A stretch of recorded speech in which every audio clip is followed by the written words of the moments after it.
What do we call the ability to see from multiple perspectives? Well, if we go all the way back to the 1970s, we meet a man named Dr. Otto Kernberg, a psychoanalyst who's actually known for coining the phrase borderline organization, which is where borderline personality disorder got its name. Borderline organization refers to this kind of black and white thinking where it's difficult to hold two seemingly opposing views at the same time. And the idea here is very simple, that when you're born, you tend to see the world very black and white, and then as we develop, we start to see more of those shades of gray that exist in the world. That, for example, somebody could be doing something I don't like, but it doesn't mean that they hate me.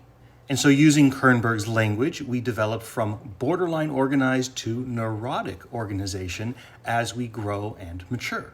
And so he actually theorized that all of the things that we call personality disorders, borderline, narcissistic, histrionic, and so on, are simply different stages of that developmental process expressed in different ways, maybe more internalized or more externalized. Here's a copy of the chart he often shows. So using that model, if you're really able to see the shades of gray, I guess technically you're neurotic? And I know we don't really use the term that way anymore. Now these days we've moved on to use terms like dialectic. Oh, bye cat. In simple terms, that's the art or practice of investigating seemingly opposite ideas. And one of the most common forms of therapy now for individuals who have that more black and white thinking is called dialectical behavior therapy. And that's where you learn how to manage those seemingly disparate ideas and, in effect, see those shades of gray.